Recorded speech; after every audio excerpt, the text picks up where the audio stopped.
أعوذ بالله من الشيطان الرجيم بسم الله الرحمن الرحيم يا أيها الناس اتقوا ربكم الذي خلقكم من نفس واحدة وخلق منها زوجها وبث منهما رجالا كثيرا ونساء واتقوا الله الذي تساءلون به والأرحام إن الله كان عليكم رقيبا وآتوا اليتامى أموالهم ولا تتبدلوا الخبيث بالطيب ولا تأكلوا أموالهم إلى أموالكم إنه كان حوبا كبيرا وإن خفتم ألا تقسطوا في اليتامى فانكحوا ما طاب لكم ورحمة الله وبركاته. الحمد لله رب العالمين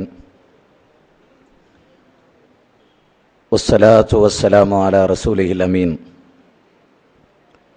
وعلى آله وصحبه أجمعين أما بعد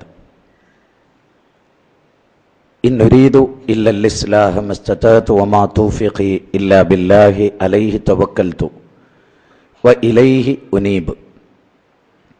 اللهم رب اشرح لي صدري ويسر لي أمري واحلل عقدة من لساني يفقهوا قولي.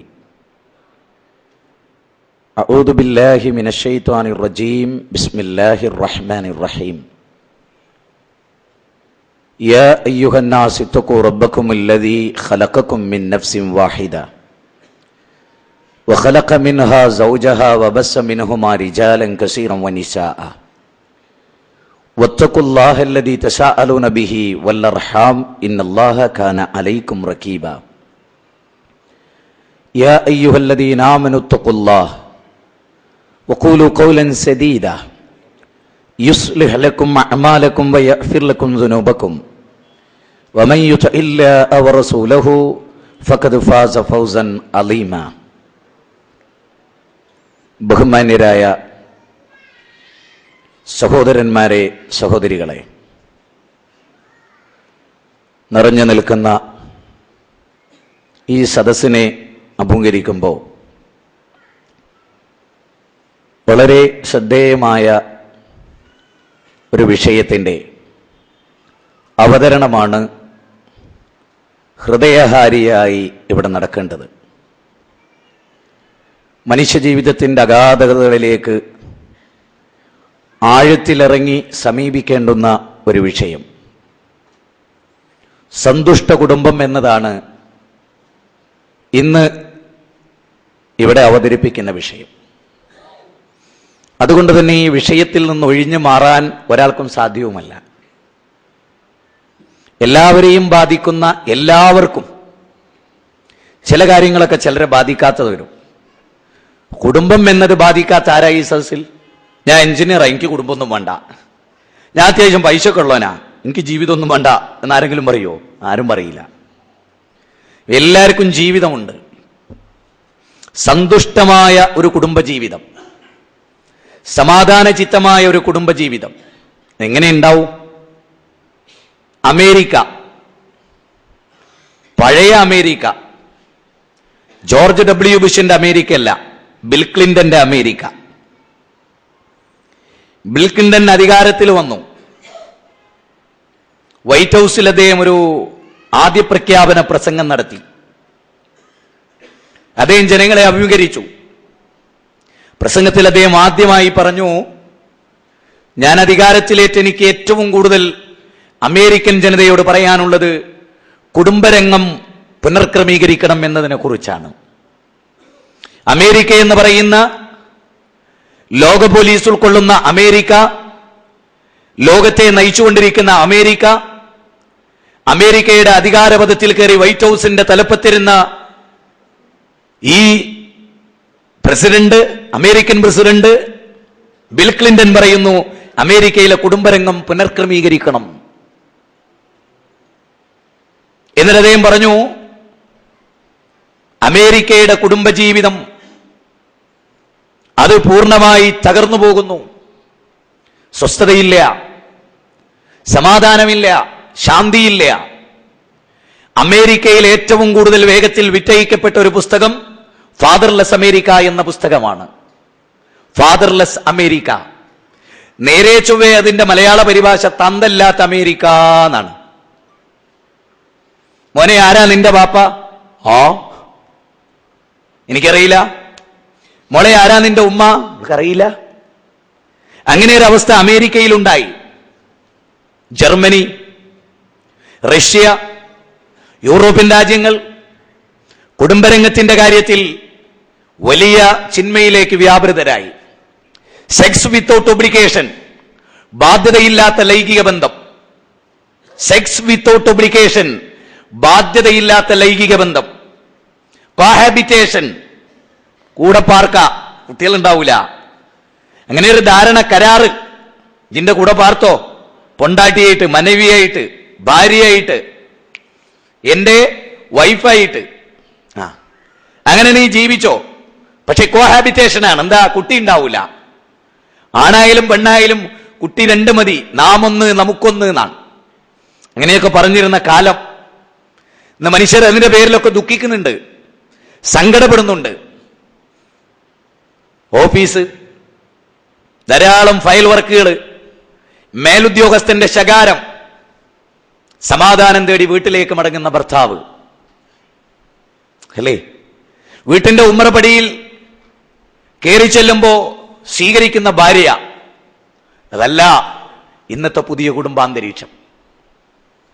ക്ഷീണിച്ചവശനായി തളർന്ന് പ്രയാസങ്ങൾ ഏറ്റുവാങ്ങി ആശ്വസിപ്പിക്കാൻ ഗേറ്റിൽ വന്ന് സ്വീകരിക്കുന്ന ഭാര്യമാരല്ല ഇന്നത്തെ പുതിയ തലമുറയിലെ ഭാര്യമാർ. അടുക്കളയിലെ ക്ഷീണം കഴിഞ്ഞ്, ബുദ്ധിമുട്ടുകളും കഷ്ടപ്പാടുകളും കഴിഞ്ഞ് കുഞ്ഞിനെ തൊട്ടിലാട്ടുമ്പോ നീ കുറച്ചുറങ്ങിക്കോ, ഞാൻ ആ തൊട്ടിലയുടെ തല പിടിക്കാം എന്ന് പറയുന്ന കാരുണ്യാതിരേകത്താൽ പെരുമാറുന്ന ഭർത്താക്കന്മാരുടെ ലോകമല്ല ഇന്നത്തെ കുടുംബം. അതുകൊണ്ട് സന്തുഷ്ട കുടുംബത്തെക്കുറിച്ച് ഇൻഷാ അല്ലാഹ് നാം അറിഞ്ഞതും അറിയാത്തതും, നാം ഉൾക്കൊണ്ടതും ഉൾക്കൊള്ളാത്തതും ഒരുപക്ഷെ ഇവിടെ ഞാൻ എന്ന് പറയും. പക്ഷപാതിത്വമില്ലാതെ, ഒരാളുടെയും പക്ഷം ചേരാതെ, ഭാര്യമാരെ പഴിചാരാതെ, ഭർത്താക്കന്മാരെ പഴിചാരാതെ, സത്യത്തിനു വേണ്ടി, ധർമ്മത്തിനു വേണ്ടി, ന്യായത്തിനു വേണ്ടി, തീർച്ചയായും ഒരു സന്തുഷ്ട കുടുംബത്തിനു വേണ്ടി ചില കാര്യങ്ങൾ ഗൗരവമായി ഇവിടെ പറയാൻ. ഫസ്തമയ, നിങ്ങൾ ശ്രദ്ധിച്ചു കേൾക്കണം. നിങ്ങളെല്ലാവരും ശ്രദ്ധിച്ചു കേൾക്കണം. ഏകാഗ്രത ഒരിക്കലും നഷ്ടപ്പെട്ടു പോകരുത്. ബക്കറ്റ് നിങ്ങളുടെ അടുത്തൂടെ കൊണ്ടുവരും. കീശ കയ്യേണ്ട ആവശ്യമുള്ളൂ, ശ്രദ്ധ ഇവിടെ മതി. കീശ കയ്യിട്ട് 1000 റുപ്യ ആയിക്കോട്ടെ, കുഴപ്പമില്ല. നോക്കി നോക്കി നോക്കി 10 ആക്കണ്ട. 1000ന്റെ നോട്ടായിക്കോട്ടെ, 500ന്റെ നോട്ടായിക്കോട്ടെ. ഇവിടുന്ന് അങ്ങോട്ട് ഇറങ്ങിയിട്ട് മാർക്കറ്റിൽ ഇറങ്ങിയ, മോനെ മാങ്ങ എന്താ വില? 80 റുപ്യ. 2 കിലോ പോരട്ടെ, ഒരു പ്രശ്നമില്ല. മോനെ പള്ളിക്ക് ഫണ്ട് 10 റുപ്യ മുറിച്ച് 5 ഉണ്ടോ? 2 5. ആളുകളെ ചോദ്യം, മാർക്കറ്റിൽ ചെന്നിട്ട് ഒറ്റ 2 കൈയിലും ഫ്രൂട്ട്സാ, തിന്നോളതൊന്നുമില്ല, പോയി വെട്ടി ഉറിച്ച് ഇങ്ങനെ ഇടും. ഒന്നെടുത്ത് തിന്നു. അപ്പോഴേ ഇതൊക്കെ കാണുമ്പോൾ തോന്നുന്നു കുറെ തിന്നണമെന്ന്, പക്ഷെ തിന്നാൻ കഴിയില്ല. അപ്പൊ കൊടുത്തേക്ക്, മെല്ലെ സൈലന്റ് ആയിട്ട്. സന്തുഷ്ട കുടുംബത്തെ കുറിച്ചാണ് നമ്മൾ പറയുന്നത്. നമുക്ക് ചില കാര്യങ്ങൾ ആഴത്തിൽ ചിന്തിക്കാനുണ്ട്. ഒരു കുടുംബത്തിന്റെ തുടക്കം ഞാൻ അവിടെ നിന്ന് ആരംഭിക്കുകയാണ്. സാധാരണ എല്ലാവരും പറഞ്ഞു കേൾക്കാറുള്ള കാര്യങ്ങളല്ല ഞാൻ നിങ്ങളോട് പറയും. ചിലതൊക്കെ ആവാം, എന്നാൽ എല്ലാം അല്ല. ഒരു കുടുംബത്തിന്റെ തുടക്കം. പല ആളുകളും മെനയാന്ന് ദുബായിലേക്ക് പോവുകയാണ്. ഒരു ചെറുപ്പക്കാരൻ, 13 കൊല്ലം മുമ്പ് എനിക്ക് പരിചയമുള്ള ഒരു ചെറുപ്പക്കാരൻ. അവൻ വളരെ ദുഃഖിതനാണ്. ഒരു കുഞ്ഞ് ജനിച്ചു. ഭാര്യ ഒരിക്കലും പൊരുത്തപ്പെടുന്നില്ല, അവളെ വീട്ടിലാണ്. ശകാരമാണ്, ചീത്തയാണ്. മകളുടെ മുഖമൊന്ന് മര്യാദയ്ക്ക് കാണിക്കാൻ പോലും ഒരു സമ്മതിച്ചില്ല. അവനെ ഞാൻ ആശ്വസിപ്പിച്ചുകൊണ്ട് പറഞ്ഞു, ഇതൊരു ജീവിതമാണ്. ജീവിതം എന്ന് പറയുമ്പോ ഗൗരവമായി ആലോചിക്കേണ്ട ഒരു ജീവിതം. നമുക്കൊക്കെ, ഞാൻ 4 ദിവസമായി വീട്ടിൽ നിന്ന് പോകുന്നുണ്ട്, 5ാമത്തെ ദിവസത്തിലേക്ക് കടക്കുകയാണ്. ഇന്ന് ഞാൻ എന്റെ വീട്ടിലേക്ക് കയറി ചെല്ലും. എന്നെ സ്വീകരിക്കാൻ സലഫി ആദർശമുള്ള ഉമ്മയുണ്ട്, സലഫി പ്രബോധന രംഗത്ത് നിൽക്കുന്ന എന്റെ അനുജനുണ്ട്, എന്റെ ജ്യേഷ്ഠന്മാരുണ്ട്, എന്റെ മക്കളുണ്ട്. പക്ഷെ നൂഹ് നബി അലൈഹി സ്വലാത്തു വസ്സലാം അങ്ങനെയല്ല. നാട്ടുകാരുടെ ബത്സനം, ചീത്ത, കല്ലേറുകൾ, കൂക്കുവിളികൾ, ബഹിഷ്കരണങ്ങൾ. വീട്ടിലേക്ക് ചെല്ലുമ്പോൾ ആശ്വാസമുണ്ടോ? ആശ്വസിപ്പിക്കാൻ ഭാര്യ സലഫിയാണോ? അല്ല. ഭാര്യ തന്നോട് അനുകൂലിക്കുന്നവളാണോ? അല്ല. തനിക്കെതിരാണ്, തനിക്ക് ഭ്രാന്താണെന്ന് പ്രചരിപ്പിച്ചവൾ.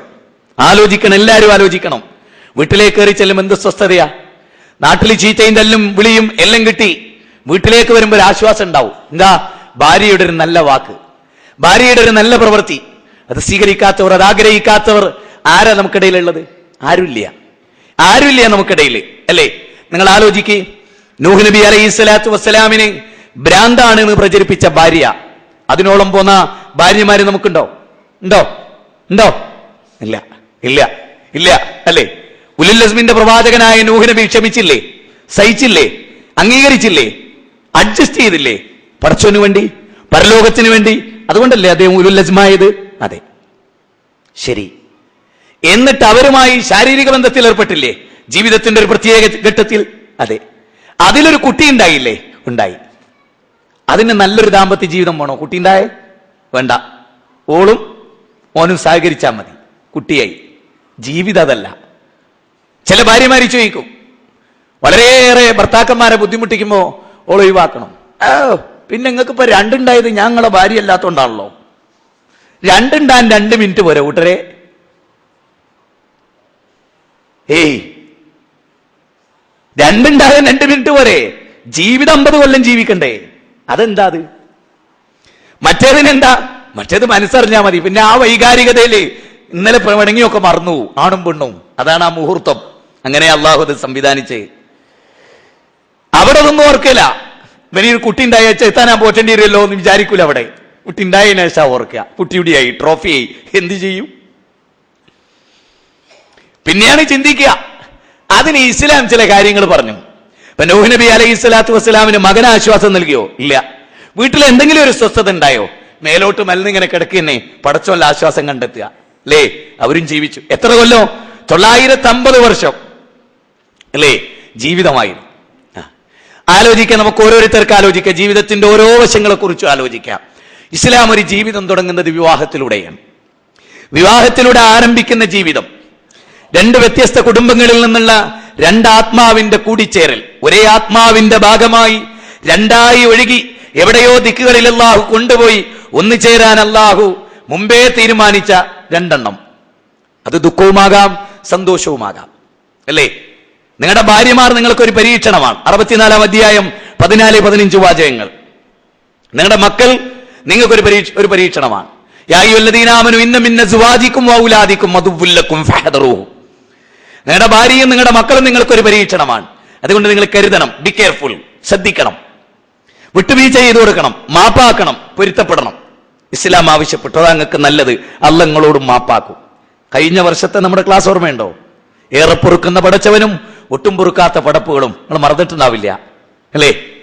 അപ്പോ പൊറുക്കേണ്ടി വരും, വിട്ടുവീഴ്ച ചെയ്യേണ്ടി വരും, മാപ്പാക്കേണ്ടി വരും ആ രംഗത്തൊക്കെ. ശരി, വിവാഹം തുടങ്ങുക, ജീവിതം തുടങ്ങുക ഒരു പെൺകുട്ടിയിൽ നിന്നാണ്.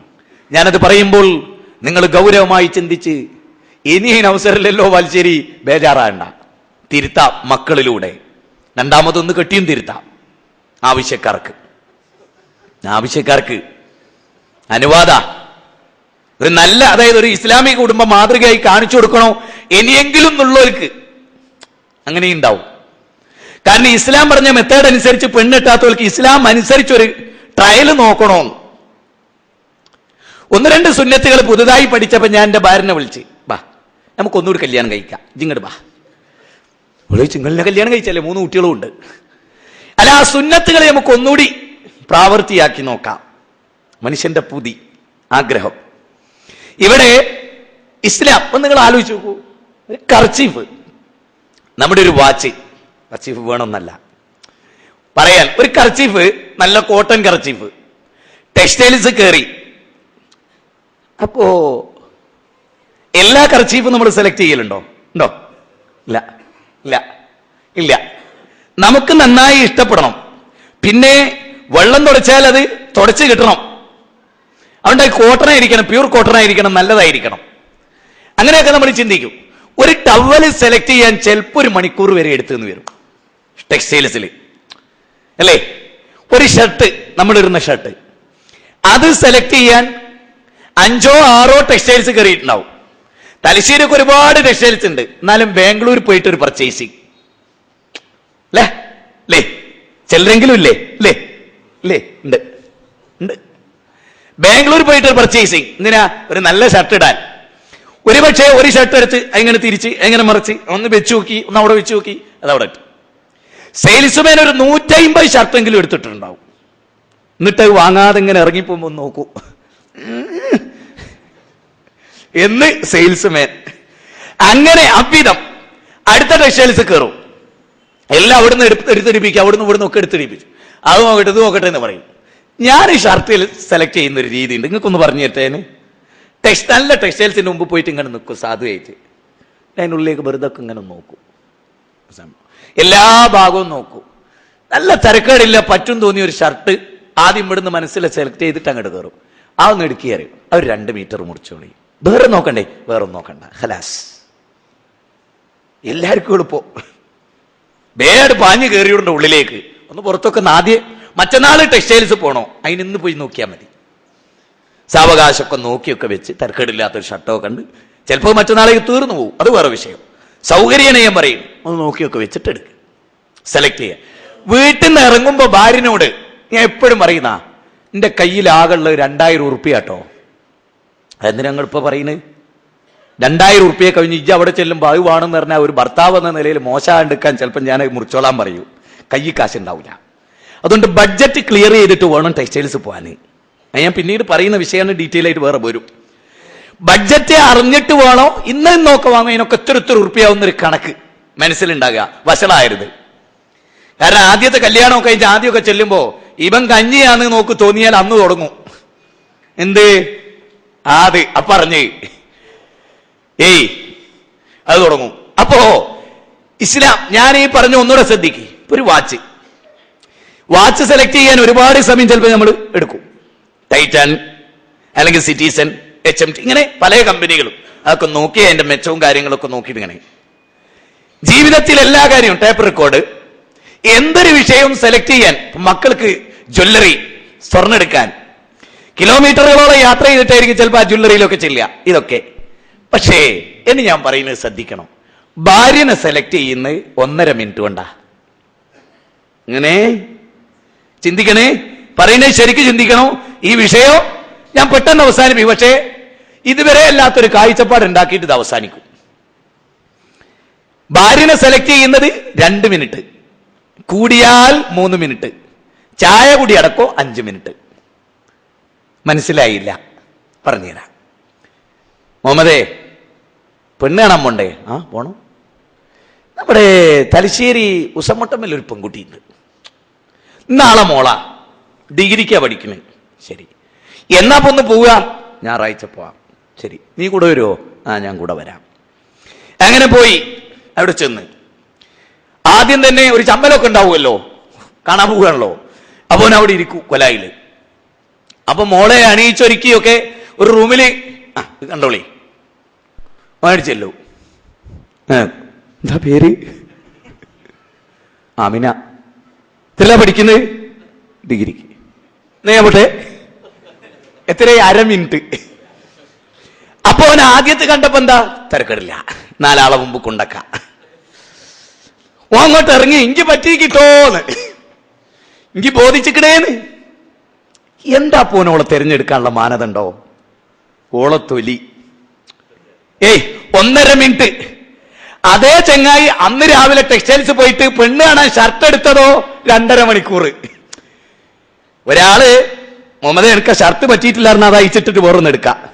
കല്യാണം കഴിഞ്ഞ് ഓളെ തോളിൽ കഴിച്ച സാധനം എനിക്ക് പറ്റൂലോ, നയിച്ച് പോട് എന്ന് പറയാൻ പറ്റില്ല. അത് 1.5 മിനിറ്റ്, 2 മിനിറ്റ്, 1.5 മിനിറ്റ്, 3 മിനിറ്റ് അല്ലേ? മിക്ക ആൾക്കാരും കല്യാണം കഴിച്ച അങ്ങനല്ലേ? അല്ലേ? കണ്ടിങ്ങോട്ട് പോരും, എന്നിട്ട് ഒരു ഫോൺ ചെയ്യും ബ്രോക്കർ. അല്ല പറ്റിയോ? പറ്റിയിട്ടുണ്ട്. കഴിഞ്ഞ ഒരു 4 മാസങ്ങൾക്ക് മുമ്പ് ഒരു വിദ്വാൻ പെണ്ണ് കാണാൻ പോയി. കുടുംബം തിരക്കേടില്ല, പെണ്ണ് തിരക്കേടില്ല, വിദ്യാഭ്യാസമുണ്ട്, സ്വഭാവമുണ്ട്, ദീനുണ്ട്, ഒക്കെ ഉണ്ട്. എങ്ങനെ കളിച്ചിട്ട് പോകാൻ പറ്റുന്നില്ല. അപ്പൊ ആളുകൾ ചോദിച്ചെന്തേ? ശരിയാവില്ല, കാർ പോർച്ചില്ല. എന്തില്ല? കാർ പോർച്ചില്ല. ഒലിയിലല്ലാണ്ട് പോയിക്കൂടാ, അതിലിറങ്ങണോ അവിടേക്ക്, കാർ പോർച്ചില്ല. എന്നാ കാറിന് കെട്ടിക്കോട്ടെ അല്ലേ? പെണ്ണ് പറ്റി, സ്വഭാവം പറ്റി, ഗുണം പറ്റി, വീട് പറ്റി, കാർ പോർച്ചില്ല. എന്തൊരു ദുര്യോഗോ! അപ്പൊ എന്താണ് വിവാഹത്തെ കുറിച്ചുള്ള സമുദായത്തിന്റെ കൺസെപ്റ്റ്? എന്താണ്? ആലോചിക്കണേ, നന്നായിട്ട് ചിന്തിക്കണേ. അപ്പോ നമ്മുടെ ജീവിതത്തിൽ അവസാനം വരെ അരിസ്റ്റോട്ടില് കേട്ടിട്ടുണ്ടാവും നിങ്ങൾ. അരിസ്റ്റോട്ടിൽ യൂണിവേഴ്സൽ ബെഡ് എന്ന് പറഞ്ഞിട്ടൊരു ബുക്ക് ഉണ്ട് അദ്ദേഹത്തിന്. അദ്ദേഹം പറയുന്നത് സംസ്കാരത്തിന്റെ കളിത്തൊട്ടിലാണ് മണിയറ. ഒരു സംസ്കാരം രൂപപ്പെടുന്നത് മണിയറയിലാണ്. ഒരു കുഞ്ഞുണ്ടാകണമെങ്കിൽ സംസ്കാരമുള്ളൊരു പെണ്ണ് വേണം. എങ്ങനെ ഒരു സംസ്കാരമുള്ള കുഞ്ഞുണ്ടാവണം? അപ്പൊ യൂണിവേഴ്സൽ ബെഡ് എന്ന് പറയുന്ന പുസ്തകത്തിൽ അദ്ദേഹം ഇത് കൃത്യമായിട്ട് പറയുന്നുണ്ട്. നമ്മൾ ആലോചിക്കുക, നമ്മൾ ചിന്തിക്കുക, ആലോചിക്കണം. വളരെ പ്രധാനമായി ആലോചിക്കുക. ഭാര്യമാരെ സെലക്ട് ചെയ്യുന്നിടത്ത് പ്രവാചക തിരുമേനിയും ഖുർആനും പറഞ്ഞ മാനദണ്ഡം ഒരിക്കലും നമ്മൾക്കാർക്കുണ്ടായിട്ടില്ല. നബി സല്ലല്ലാഹു അലൈഹി വസല്ലം ജാബിർ റളിയല്ലാഹുവിനോട് പറഞ്ഞു, പെണ്ണ് കാണാത്ത വിധത്തിൽ നീ അവളെ കാണണം. പെണ്ണ് കാണാത്ത വിധത്തിൽ നീ അവളെ കാണണം. ഒരു സ്ഥലത്തൊരു പെണ്ണുണ്ട്, ഞാൻ ഇനി പറയുന്നത് ശ്രദ്ധിക്കണം. ആ പെൺകുട്ടി ഇന്നേരത്താണ് പഠിക്കുന്നത്, ഇന്ന സ്ഥലത്താണ്. എന്തു വേണമെന്നറിയോ? യുവാക്കളോടാട്ടോ, വിവാഹിതരാകാത്ത യുവാക്കളോട് നിങ്ങൾ എനിക്ക് വലിയ പ്രതീക്ഷ ഉണ്ട്, അതുകൊണ്ടാ പറയുന്നത്. പെണ്ണുണ്ടെന്ന് കേട്ടാ പോയി കാണരുത്, ഒരിക്കലും പോയി കാണരുത്. ആ പെണ്ണ് ഏത് കോളേജിലാ പഠിക്കുന്നത് നിങ്ങൾ ആദ്യം മനസ്സിലാക്കുക. കോളേജ് പഠിക്കണ ആണെങ്കിൽ ആ കുട്ടി ഏത് ബസ്സിലാണ് യാത്ര ചെയ്യുന്നത് നിങ്ങൾ മനസ്സിലാക്കി വെക്കുക. അവള് കയറുന്ന ബസ് സ്റ്റോപ്പിൽ നിന്ന് ആ ബസ്സിൽ നിങ്ങൾ അവളെ ഫോളോ ചെയ്ത് കയറുക. അവളുടെ ബസ്സിലെ നിപ്പ്, ബസ്സിലെ ഇരുത്തം, ബസ്സിലെ പെരുമാറ്റം, ബസ്സിലെ അവളുടെ ബിഹേവിയർ, അവളുടെ മറ്റ് അംബീഷൻസുകൾ, അഭിലാഷങ്ങൾ, അവൾ ചെയ്യുന്ന പ്രവൃത്തികൾ, കാര്യങ്ങൾ നിങ്ങൾ കാണും. ബസ് ഇറങ്ങിയിട്ട് അവൾ കോളേജിലേക്ക് പോകുന്നത് എങ്ങനെ? കോളേജിലെ കുട്ടികളോട് അവൾ എങ്ങനെ? കോളേജിലെ ടീച്ചേഴ്സിനോട് അവൾ എങ്ങനെ? പരിശോധിക്കണം. കുട്ടിക്കാലത്ത് 7ാം ക്ലാസ് വരെ പഠിച്ച സ്കൂളിൽ പ്രിൻസിപ്പാളിനെ, ഹെഡ് മാസ്റ്റർ ചെന്ന് കാണണം. മാഷേ, ഇന്ന ആളുടെ ഇന്ന മകള് ഇന്ന കാലത്ത് ഇന്ന രജിസ്ട്രേഷന്റെ കീഴിൽ ഇവിടെ പഠിച്ചിരുന്നു. കാരണം എന്താണെന്നറിയോ ഇതിങ്ങനെ പറയുന്നത്? വിവാഹിതരായ ബഹുഭൂരിപക്ഷവും ദുഃഖിതരാണെന്ന്. ധന്യമല്ല എല്ലാവരുടെയും ജീവിതം. ലോകത്ത് തന്നെ ഏറ്റവും കൂടുതൽ കുടുംബ കലഹം നടന്ന് ഡൈവേഴ്സ് എടുക്കുന്ന സംസ്ഥാനം ഏതറിയോ? കേരളമാണ്. കഴിഞ്ഞ ആഴ്ചത്തെ റിപ്പോർട്ടാണ് ഞാൻ പറയുന്നത്. കേരളമാണ്, ഈ സംസ്ഥാനമാണ് അക്ഷരജ്ഞാനത്തിൽ 100% മാർക്ക് നേടിയ ഈ മണ്ണ്. ഈ മണ്ണ് സാൽവേഷൻ നടക്കുകയാണ് എറണാകുളത്ത്. കൗൺസിലിംഗ് സെന്ററുകൾ ഉണ്ടായിരുന്നു അവിടെ. ഞാനൊരു കൗൺസിലിംഗ് സെന്ററിൽ അധിക സമയം ഇരുന്നിരുന്നു. ഭവൻസ് സ്കൂൾ എന്ന് പറഞ്ഞിട്ടൊരു സ്കൂൾ ഉണ്ട് എറണാകുളത്ത്. ഫേമസ് ആണ്, കേരളത്തിൽ തന്നെ ഫേമസ് ആയ സ്ഥാപനമാണ്. ആ സ്കൂളിൽ ഇംഗ്ലീഷ് പഠിപ്പിക്കുന്ന ഒരു ടീച്ചർ നമ്മുടെ സാൽവേഷൻ കൗണ്ടറൊക്കെ ഇങ്ങനെ കണ്ടുവന്ന്, നേരെ ഭാഗ്യം കൊണ്ടായിരിക്കാം എനിക്കിത് പറയാൻ കഴിഞ്ഞ അതുകൊണ്ടാ, അവരെന്റെ കൗൺസിലിംഗ് സെന്ററിൽ കയറി വന്നു. കരഞ്ഞുകൊണ്ടാണ് അവർ കൗൺസിലിംഗ് സെന്ററിൽ കയറി വരുന്നത്. ഒരു 40-45 വയസ്സുള്ള ഒരു മധ്യവയസ്കയായ ഒരു ടീച്ചർ കരഞ്ഞുകൊണ്ടാണ് അവർ കടന്നു വന്നത്. ഞാൻ ചോദിച്ചു, എന്തിനാ ടീച്ചർ കരയുന്നത്? അവർ പറയണം, ഞാൻ ആദ്യത്തെ 6 ദിവസം ഇവിടെ സാൽവേഷൻ നടന്നിട്ട് തിരിഞ്ഞു നോക്കിയില്ല ഞാൻ. പിന്നെ നിരന്തരമായ എന്റെ ചില സുഹൃത്തുക്കളുടെ സമ്മർദ്ദം കൊണ്ട് ഞാൻ ഇവിടെ യാദൃശ്ചികമായി വന്നു. 6 ദിവസം എനിക്ക് നഷ്ടപ്പെട്ടു പോയുള്ള ദുഃഖം എനിക്കുണ്ട്. ഞാൻ കരഞ്ഞതിന്റെ കാരണം ഞാനൊരു നല്ല ഭാര്യയായിരുന്നില്ല എന്നതോർത്താണ് ഞാൻ കരയുന്നത്. രണ്ടാമത് ഞാൻ കരയുന്നത് ഞാനൊരു നല്ല മാതാവായിരുന്നില്ല എന്നതിനെ കുറിച്ചോർത്താണ് ഞാൻ കരയുന്നത്. ഒരു ഭാര്യ ആരാണെന്ന് ഇവിടുത്തെ ചാർട്ടുകളുടെ വായിച്ചപ്പോ എനിക്ക് പൊട്ടിക്കരയാൻ തോന്നി. എന്റെ ചുറ്റിലും ഒരുപാട് ഓഡിയൻസ് ഉള്ളത് കൊണ്ട് ഞാൻ എന്റെ കരച്ചിൽ അടക്കി പിടിച്ചു. ഇവിടുന്ന് ഞാനൊന്ന് കരയുകയാണ്. അവരെന്നോട് പറഞ്ഞു, എന്റെ കണ്ണുകളും നിറഞ്ഞു. ഞാൻ അവരോട് ചോദിച്ചു, എന്ത് പറ്റി? അവരെന്നോട് പറഞ്ഞു, എന്റെ ഭർത്താവും ഇതുപോലെ രാവിലെ ഡ്യൂട്ടിയുള്ള ഒരാളാണ്. ഞാൻ രാവിലെ 6:30 ആകുമ്പോഴേക്ക് കുളിച്ചൊരുങ്ങും. 7:45 അവിടെ സ്കൂൾ തുടങ്ങും. മര്യാദയ്ക്കൊരു ഭക്ഷണം എന്റെ ഭർത്താവിന് രാവിലെ കൊടുത്ത ഓർമ്മകൾ എനിക്കില്ല. വേലക്കാരി വെച്ച് വിളമ്പ് നിർത്തുന്ന എന്നോടുള്ളതിനേക്കാൾ സ്നേഹം വേലക്കാരിയോടാണ് എന്റെ ഭർത്താവിന്. സ്വാഭാവികമാണ്. ഭാര്യാപദം അലങ്കരിക്കുക എന്നതല്ല സ്നേഹത്തിന്റെ മാനദണ്ഡം. അല്ല എന്ന് വളരെ കൃത്യമായ ബോധം. അതുകൊണ്ട് തന്നെ എനിക്ക് എന്റെ ഭർത്താവിനെ ശ്രദ്ധിക്കാൻ കഴിഞ്ഞിട്ടില്ല. ക്ഷീണിച്ച വിഷയായി ഞാൻ വൈകുന്നേരം കയറി ചെല്ലും. എന്റെ മക്കളും ഒരു വരവ് വരും. ബാഗൊക്കെ പരിസരത്തിടും. എനിക്ക് അവരെ നിർദ്ദേശിക്കാനോ ഉപദേശിക്കാനോ സമയമില്ല. എനിക്കൊരുപാട് ഹോംവർക്കുകൾ ഉണ്ടായിരുന്നു. ഞാൻ അതിൽ വ്യാപൃതരാകും. ആകെപ്പാട് ഞങ്ങൾക്കുണ്ടായിരുന്ന ബന്ധം രാത്രി 11 മണിക്ക് ശേഷം എന്റെ ഭർത്താവ് കുളിച്ച് ഞാൻ മേശപ്പുറത്ത് അവിടുത്തെ വേലക്കാരിയെ കൊണ്ട് വിളമ്പി വെപ്പിച്ച ഭക്ഷണം അദ്ദേഹം സ്വന്തം ഇരുന്ന് കഴിച്ച് എന്റെ കൂടെ കിടക്കുന്ന ആ 1.5 മണിക്കൂർ ഞങ്ങൾ ഉറങ്ങാതെ ഞങ്ങൾ ശരീരം പങ്കുവെക്കുന്ന നിമിഷം മാത്രമായിരുന്നു ഞങ്ങളുടെ ജീവിതം. ആലോചിക്കണം. ഞാൻ പറയുന്നു, സ്ത്രീകൾക്ക് ജോലി വേണ്ട. ഇന്ന് ഏറ്റവും കൂടുതൽ ഞാനിത് വെറുതെ പറയല്ല, എറണാകുളം IT രംഗത്ത് ജോലി ചെയ്യുന്ന മുഴുവൻ കുടുംബവും തകരാറിലാണ്. അവിടെ പരിശോധിച്ചു, പഠിച്ചു, ഫാമിലി കൗൺസിലിംഗ് നടത്തി. അധിക ആളുകളുടെ ജീവിതവും തകരാറാണ്. മിക്ക പുരുഷന്മാർക്കും പരസ്ത്രീ ഗമനവും മിക്ക സ്ത്രീകൾക്കും പരപുരുഷ ബന്ധവുമുണ്ട്. അവരുടെ ജീവിതത്തിൽ ഒരു നിലക്കും പൊരുത്തപ്പെടുന്നില്ല. എറണാകുളത്ത് ആ അപകടകരമായ രൂപത്തിൽ ഞാൻ പറയുന്നു, കുട്ടികളെ പഠിപ്പിക്കാൻ നന്നായി പഠിപ്പിക്കണം. അവരെ TTC പഠിപ്പിക്കണം, ടീച്ചറാക്കരുത്. അവരെ MA BEd എടുക്കണം, ടീച്ചറാക്കരുത്. പിന്നെ എന്തിനാ കുട്ടികളെ പഠിപ്പിക്കാൻ? എന്റെ ഭാര്യയെ ഞാൻ MR BEd, കേന്ദ്ര ഗവൺമെന്റിന്റെ MR BEd കഴിഞ്ഞ് അവളുടെ ഉള്ളിൽ ഒരു മോഹം ഉണ്ടായിരുന്നു, ടീച്ചറാകണം. ഞാൻ അവളെ ഇരുത്തി പറഞ്ഞു, നീ ടീച്ചറാണ്, ഏറ്റവും നല്ല ടീച്ചർ. ലോകത്തിന്റെ സംസ്കാരത്തിന്റെ മടിത്തട്ട് നീയാണ്, നമ്മുടെ മക്കളുടെ മടിത്തട്ട്. നിന്നെ BEd ചെയ്യിപ്പിച്ചത് എന്റെ മക്കൾക്ക് BEd വരെ നീ പഠിപ്പിക്കാനാ. നീ ആയിരിക്കണം അവർക്ക് സംസ്കാരം പകരേണ്ടത്. ജീവിതം തകർന്നു പോകാൻ പാടില്ല. നേർക്ക് നേരെയുള്ള പച്ചയായ ജീവിതമാണ് മനുഷ്യന്റെ ജീവിതം. നമ്മുടെ കുട്ടികളെ സ്കൂൾ ടീച്ചർമാരാക്കരുത്, കമ്പ്യൂട്ടർ സെന്ററിൽ പഠിപ്പിക്കരുത്. ദയവ് ചെയ്ത് ക്ഷമിക്കണം. ഞാനിത് പറയുന്നത് അങ്ങനെ പഠിക്കുകയും പഠിപ്പിക്കുകയും ചെയ്യുന്ന സ്ത്രീ പുരുഷന്മാർ എന്റെ മുമ്പിൽ വന്നിട്ട് അള്ളാഹുവിനെ സാക്ഷ്യം നിർത്തി സത്യം പറയട്ടെ, ജീവിതത്തിൽ വ്യതിചലിച്ചിട്ടില്ല. സാധിക്കില്ല. ഇന്നത്തെ ലോകത്ത് സാധിക്കില്ല. ഇന്നലുകളുടെ ലോകത്ത് സാധിച്ചിരുന്നു, സാധിക്കില്ല. അപൂർവങ്ങളിൽ അപൂർവങ്ങളായ ആരുമില്ല എന്ന് പറയാൻ ഞാൻ ആളല്ല. ബഹുഭൂരിപക്ഷത്തിന്റെ അവസ്ഥ ഞാൻ പറയാൻ. അപ്പൊ ഒരു പെൺകുട്ടിയെ സെലക്ട് ചെയ്യുമ്പോ അവളുടെ കൂട്ടുകാരികളോട്, അവളുടെ കൂടെ പഠിച്ചവരോട്, അവളെ പഠിപ്പിച്ച ടീച്ചർമാരോട്, അവളുടെ നാട്ടുകാരോട്, അവളുടെ പിന്നാലെ അവളറിയാതെ, നബി പറഞ്ഞതാണ്, അവളറിയാതെ അവളെ നിങ്ങൾ പരിശോധിക്കണം, അവളെ ശ്രദ്ധിക്കണം, അവളെ നോക്കണം. ഇനി ഒരു പെൺകുട്ടിയെ ചെന്ന് നേരിട്ട് കണ്ട് പറ്റില്ല എന്ന് പറയുമ്പോൾ അവൾക്കൊരു ദുഃഖാവും. അതുകൊണ്ട് നീ പുറത്തുനിന്ന് കണ്ട് ഭാഗ്യം നിലക്ക് ഇഷ്ടപ്പെട്ടാൽ മാത്രമേ നീ ചെന്ന് അവളെ കാണാൻ പാടുള്ളൂ. നബി കരീം സല്ലല്ലാഹു അലൈഹി വസല്ലം പഠിപ്പിച്ചു. എത്ര സൈക്കോളജിക്കലായ ഒരു തീരുമാനമാണിത്, എത്ര മനഃശാസ്ത്രപരമായ. ഇനി വിവാഹം കഴിക്കുമ്പോൾ ജാബിർ റളിയല്ലാഹു അൻഹു നബി ചോദിച്ചിട്ടുണ്ട്, ഞാനൊരു വിധവയെയാണ് കല്യാണം കഴിക്കാൻ പോകുന്നതെന്ന് പറഞ്ഞു. നിനക്കൊരു കന്യകയെ കിട്ടിയില്ലേ എന്ന് നബി സല്ലല്ലാഹു. എന്നിട്ട് നബി അതിന് കാരണം പറഞ്ഞാലോ, കൂടുതൽ കളിക്കാനും ചിരിക്കാനും കന്യകത്വമാണ് നല്ലത്. വല്ലാത്തൊരു പ്രയോഗം. അപ്പോൾ സഹാബി പറഞ്ഞു, എന്റെ ഭാര്യ മരിച്ചുപോയി, എനിക്ക് കുട്ടികളുണ്ട്, അതുകൊണ്ടൊരു വിധവയാണ് നല്ലത്. That's all. നബി ഒന്നും പറഞ്ഞില്ല.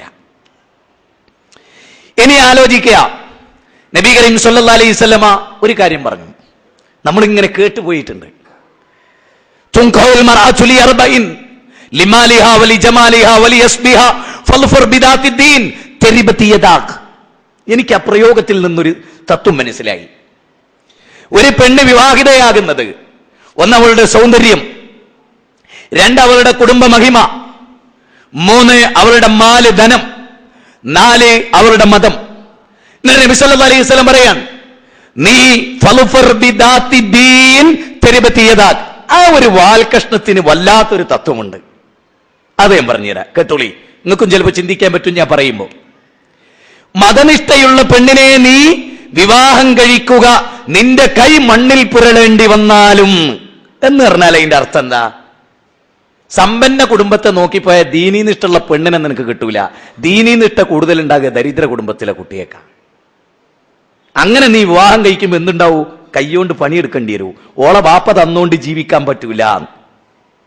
തിരുപതിയതാക്ക് മതനിഷ്ഠ തേടി നീ പോകുമ്പോണ്ടാകുന്നത് അടുത്ത ദുരന്തം എന്തായിരിക്കൂ? എന്റെ ഈ കൈ മണ്ണ് പൊറലേണ്ടി വരും.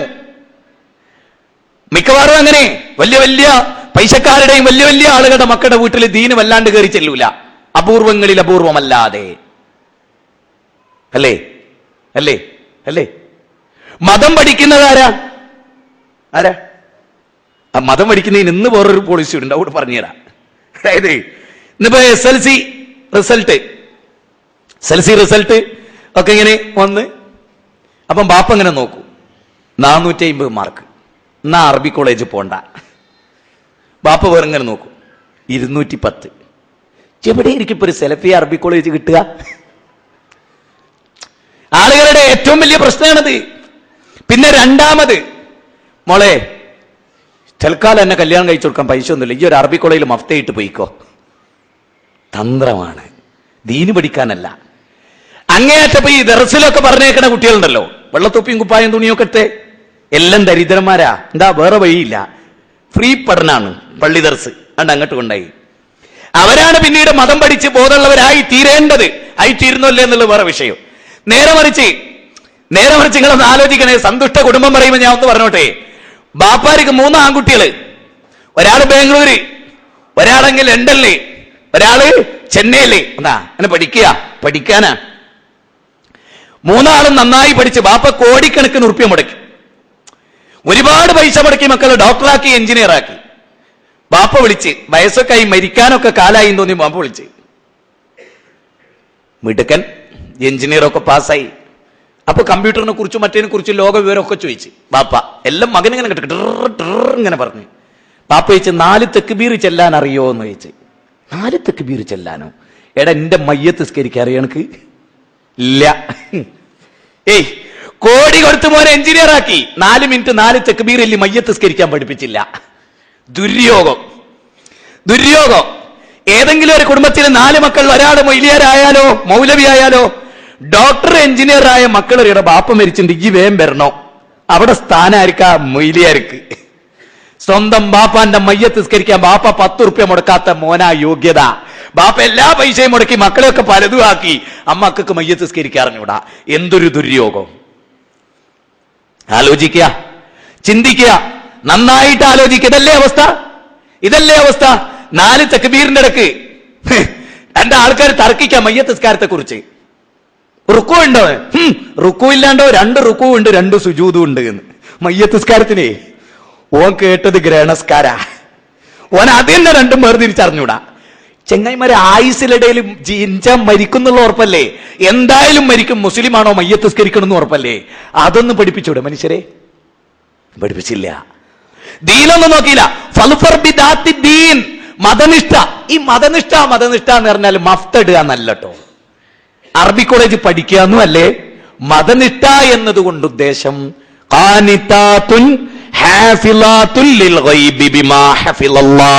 സൂറത്തുൻ നൂർ 24-ാം അധ്യായം 31-ാമത്തെ വചനം, 30-31 വചനങ്ങൾ. അവിടെ എന്താ പറയുന്നത്? അവിടെ അല്ലാഹു സുബ്ഹാനഹു വ തആല പറയുന്നത് മതബോധമുള്ള ഭർത്താവിന്റെ അഭാവത്തിൽ കാത്തു സൂക്ഷിക്കേണ്ടതൊക്കെ കാത്തു സൂക്ഷിക്കുന്ന പതിവ്രതയായ ഒരു പെണ്ണ്, അതായിരിക്കണം ഭാര്യ. അങ്ങനെ മതനിഷ്ഠ നോക്കി ഇബ്നു അബ്ബാസ് റളിയല്ലാഹു അൻഹു പറയുന്നുണ്ട്, മതനിഷ്ഠയുള്ള ഒരു പുരുഷനെ നീ ഭർത്താവായി തെരഞ്ഞെടുത്താൽ അയാൾക്ക് നിന്നോട് എന്തെങ്കിലും ഒരു മതിപ്പുകേട് തോന്നിയാലും അക്രമം കാണിക്കില്ല, പടച്ചോനെ പേടിക്കുന്നുണ്ട്. കാരണം ഭാര്യയോട് ഏറ്റവും നന്നായി പെരുമാറുന്നവനാണ് ഏറ്റവും ഉത്തമൻ നിങ്ങളിൽ എന്ന് നബി സല്ലല്ലാഹു അലൈഹി വസല്ലം പറഞ്ഞിട്ടുണ്ട്. അതുകൊണ്ട് തന്നെ അതിക്രമം കാണിക്കില്ല. അതുകൊണ്ട് മതബോധമുള്ള പുരുഷനെ സെലക്ട് ചെയ്യാൻ പറഞ്ഞു. ആളുകള് പല ഭൗതികമായ സുഖങ്ങളും അന്വേഷിച്ച് കല്യാണം കഴിക്കാൻ, പെണ്ണ് കാണാൻ, പുരുഷനെ എടുക്കാനൊക്കെ തീരുമാനിക്കും. അത് ഞാനൊരു പള്ളിയിലെ ഖത്തീബാണ്. എന്റെ ഒരു പരിചയത്തിൽ ഒരുപാട് എണ്ണമില്ലാത്ത ഡൈവേഴ്സുകളും എണ്ണമില്ലാത്ത കുടുംബ പ്രശ്നങ്ങളും കൂട്ടിച്ചേർക്കാൻ എനിക്ക് അവസരം ഉണ്ടായിട്ടുണ്ട്. പല പള്ളി മെമ്പറുകളിലും ഖത്തീബായി ജോലി ചെയ്തിട്ടുള്ള ഒരു അനുഭവത്തിൽ നിന്ന് ഞാനിത് പറയുന്നത്, കുടുംബ പ്രശ്നങ്ങൾ വ്യാപകമായി വ്യാപകമായി വർദ്ധിതമായ തോതിൽ ഉണ്ടായിക്കൊണ്ടിരിക്കുകയാണ്. ഇവിടെ ഞാൻ യുവാക്കളോട് വളരെ കൃത്യമായി പറയും, മതബോധമുള്ള, മതനിഷ്ഠയുള്ള, ഈമാനുള്ള, ഖുർആൻ അറിയാവുന്ന, സുന്നത്തറിയാവുന്ന, അല്ലേ, അറിയാവുന്ന മുസ്ലിയാർ പറഞ്ഞ മാതിരിയല്ലോ. കഴിഞ്ഞ ഒരു ലേഖനത്തില്, മറ്റേ പൂങ്കാവനത്തില് ഒരു ലേഖനം, ആ ലേഖനത്തിലെ പരാതി എന്താ അറിയോ? പണ്ട് കാലത്ത് പെണ്ണ് കാണാൻ ചെന്നാല് ആദ്യമായിട്ട് ചോദിക്കായിരുന്നു, നിനക്ക് നഫീസത്തുമാൽ അറിയോന്ന്. അതറിയെങ്കിൽ ജിന്റെ മോന് ഭാര്യയാകാൻ പറ്റൂ എന്ന്. അങ്ങനെയായിരുന്നു. മൊയ്തീന്മാരെ അറിയോ? രണ്ടാമത്ത് അറിയാന്ന് പറഞ്ഞാ ദീനുണ്ട്. എന്ത്? ഖുർആൻ അറിയോന്നല്ല, മൊയ്തീന്മാരെ അറിയോ. വിശുദ്ധ ഖുർആൻ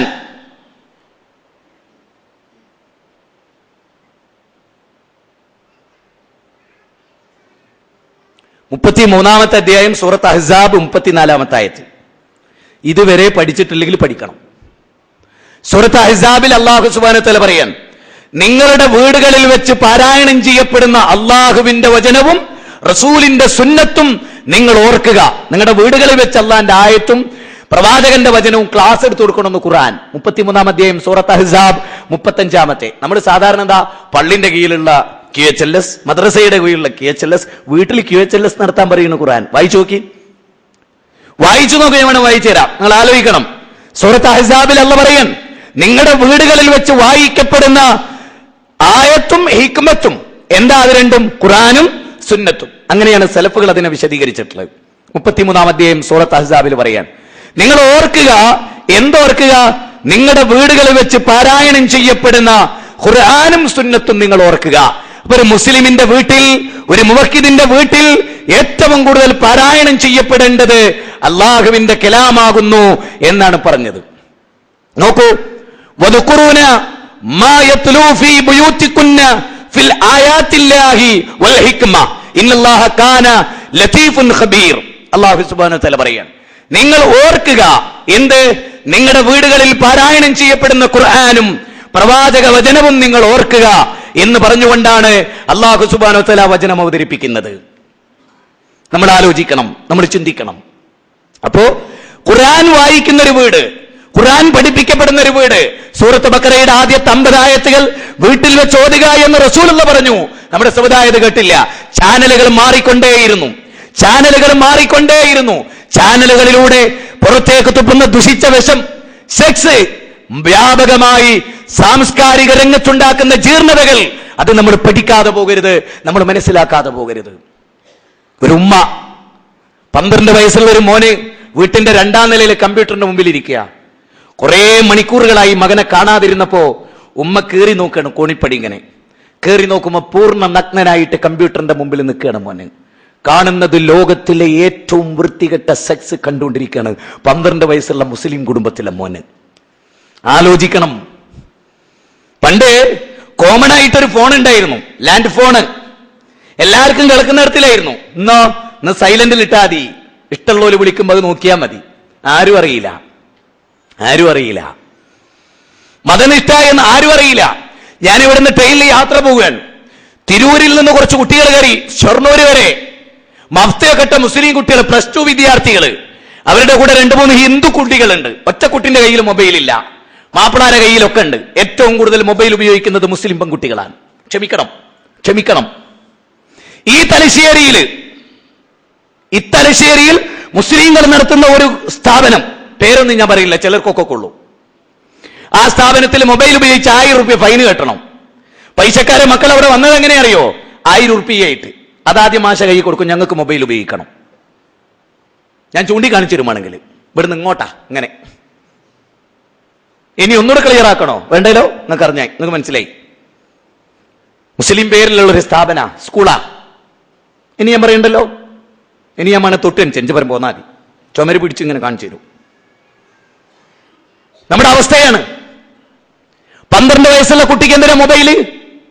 7 വയസ്സുള്ള കുട്ടിക്ക് എന്തിനാ മൊബൈല്?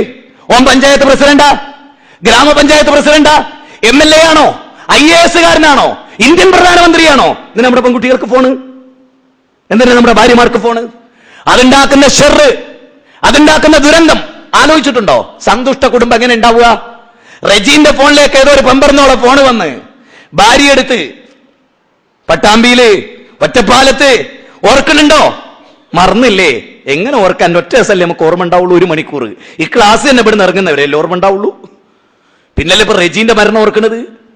റെജി കൊന്നത് മറ്റൊരു സ്ത്രീയുമായുള്ള ബന്ധം. ഫോണ് വന്നു, ഭാര്യ എടുത്തു. അപ്പുറത്ത് മറ്റൊരു പെണ്ണ് മൊബൈലുണ്ടാക്കിയ ദുരന്തം, കഴുത്ത് ഞെരിച്ചു കൊന്നു. ജീവിതത്തിൽ തന്റെ പങ്കാളിയായി തന്നോടൊപ്പം കിടപ്പറ പങ്കുവെച്ച് താൻ ചുംബിച്ച ആ കഴുത്തിൽ കയറ് വെച്ച് കുടുക്കി കൊന്നവൻ, 4 കുഞ്ഞുങ്ങളെ നെഞ്ചത്ത് വെച്ച് നെഞ്ചിന്റെ ചൂടേറ്റ് വളർന്ന മക്കളെ അല്ലേ, ഏതൊരു കരങ്ങളാൽ, ഏതൊരു പരിപക്വമായ കരങ്ങളിൽ സ്നേഹത്തിന്റെ ലാളനയുടെ സ്നേഹം പാറ്റിയ കുഞ്ഞിനെ വളർത്തിയോ ആ കൈ ആ മകളെ ബലാത്സംഗം ചെയ്യാൻ നീണ്ടു എന്ന് അല്ലേ?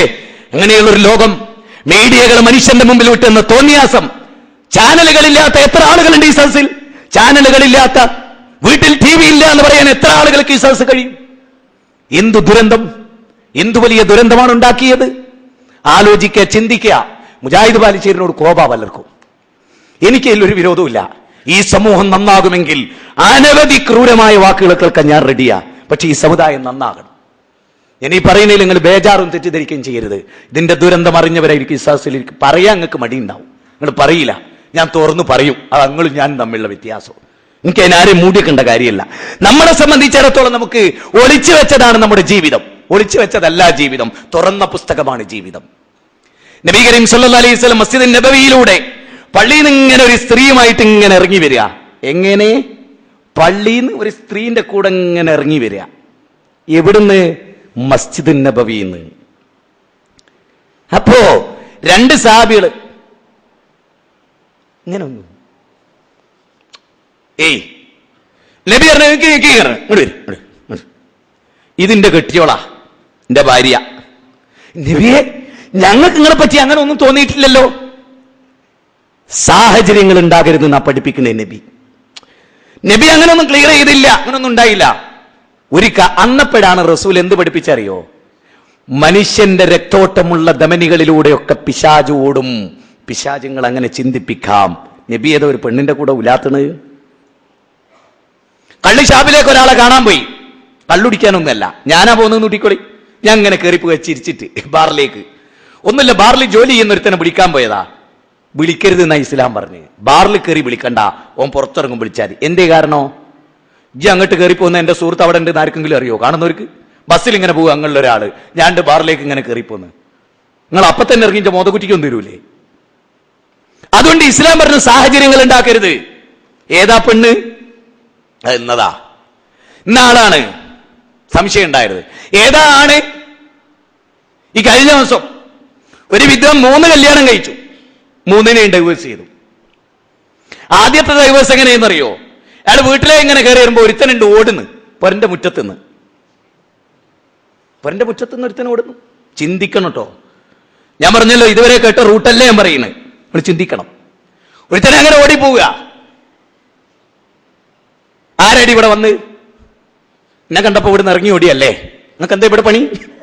അവന്റെ ചോദ്യം. ആ സാധു ഞെട്ടി. ആ സാധു ഞെട്ടി.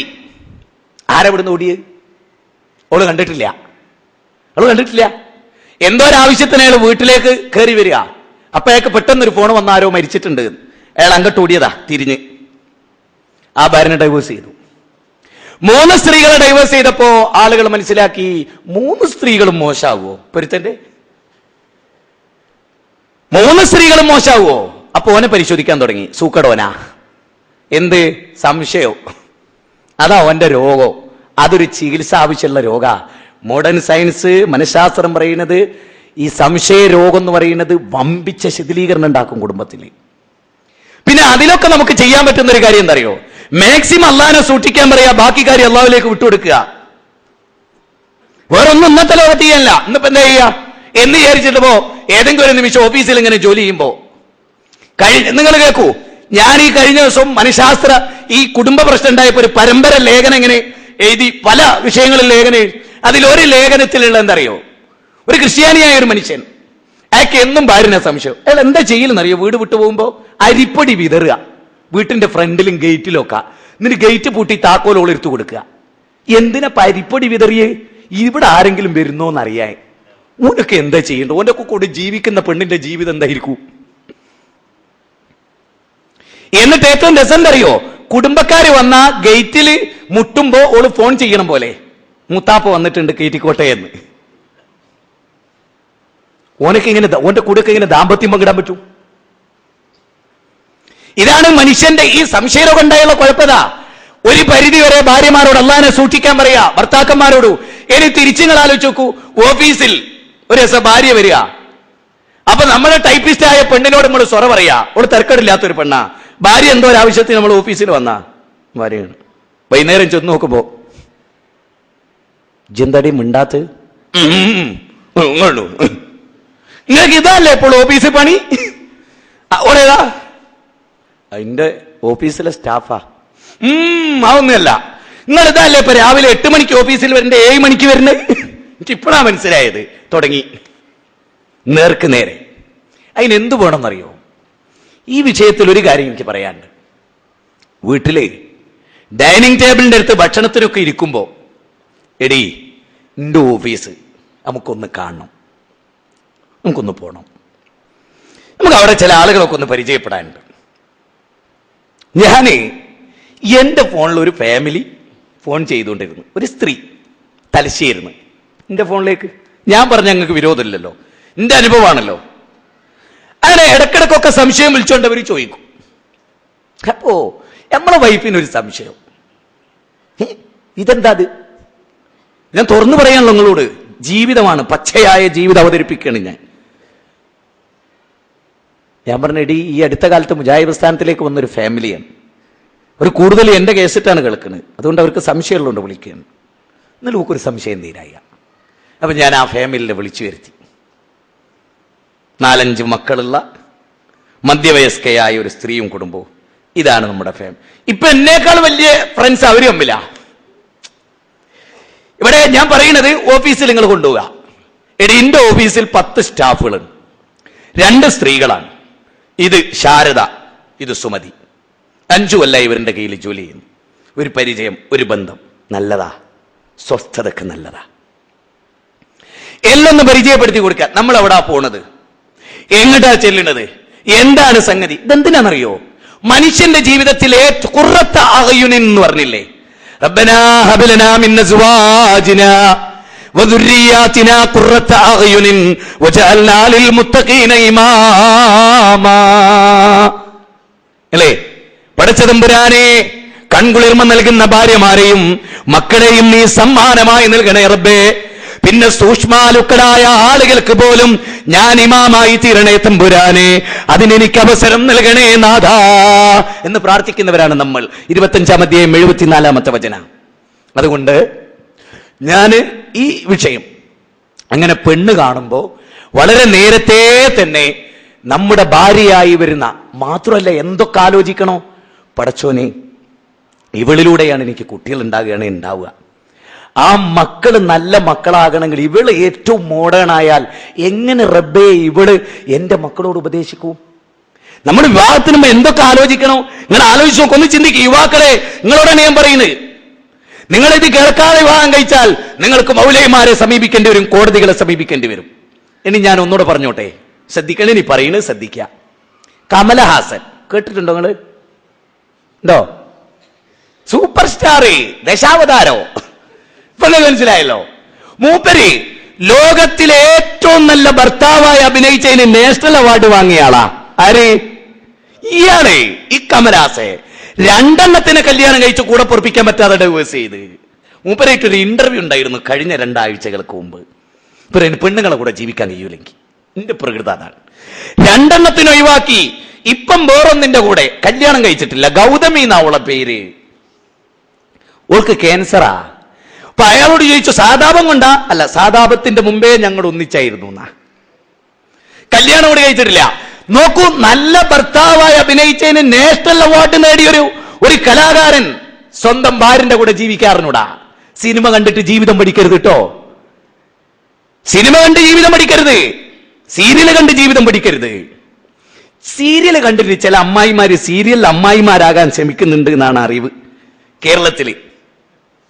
ഒരൽപ്പൊക്കെ ഒരു പരിക്കതായ എന്താ ഡീ എന്ന് സിനിമ കണ്ടിട്ടും സീരിയൽ കണ്ടിട്ടും ആളുകൾക്ക് തോന്നുക എന്താ അങ്ങനെ ആയാല് നിങ്ങൾ ആലോചിക്കുക. അത്ഭുതകരമായൊരു കാര്യം ഞാൻ പറയാം.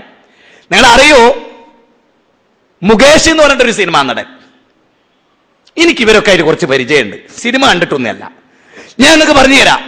അയാളുടെ ഭാര്യയായിട്ട് ചെറിയൊരു പ്രശ്നം, ഒരു ചെറിയ സാമ്പത്തിക പ്രശ്നം, ഡൈവേഴ്സിന് കോടതിയിൽ, കുടുംബ കോടതിയിൽ കേസ് കൊടുത്തിരിക്കുക. ജയറാം മീന എന്ന് പറഞ്ഞ വ്യക്തിയായിട്ട് ബന്ധോ, അതിന്റെ മുമ്പൊന്നിനെ പ്രേമിച്ച് കെട്ടിയാലൊക്കെ അങ്ങനെയാണെന്നാണ് പുതിയ പഠനം. നിൽക്കൂല, ചാടിക്കൊണ്ടേ നിൽക്കൂ. അങ്ങനെ വലിയ സുഖസുഖം ഇങ്ങനെ നോക്കിയിട്ട് ഇങ്ങനെ. പിന്നെ മദ്രാസില്, ചെന്നൈയിലെ കുടുംബ കോടതിയിൽ ഉർവശി കേസ് കൊടുത്തു, ഭർത്താവിനെ കുറിച്ച് ജീവിതത്തിൽ സ്വസ്ഥതല്ല. കേരളത്തിലെ ഒരു മലയാളി നടനൊഴികെ ബാക്കി എല്ലാവരുടെയും കുടുംബജീവിതം വളരെ ഫസാദിലാണ്. വമ്പിച്ച എനിക്ക് ഏറ്റവും അത്ഭുതം എന്താ പറയുക, ഭാര്യന്റെ മോന്തക്കുറ്റി ഇപ്പോഴും തന്നെ പൊട്ടിച്ചിട്ടാണ് നല്ല ഭർത്താവായി അഭിനയിക്കാൻ ക്യാമറന്റെ മുമ്പിൽ വന്നിക്കണ്. ലോകത്തിലെ ഏറ്റവും ചീപ്പ് ജീവിതം ഇവരിതാണ്. നിങ്ങൾ മനസ്സിലാക്കുക. ദുബായില് ഞാൻ പറയില്ല, വേണ്ട പോട്ടെ. ഇനി അതിന്റെ പേരിൽ ഇന്നെ തൂക്കി കൊല്ലാൻ വിധിക്കണ്ട. കുറച്ചു കാലം മനുഷ്യന്മാരെ നന്നാക്കാനും സ്വയം നന്നാകാനും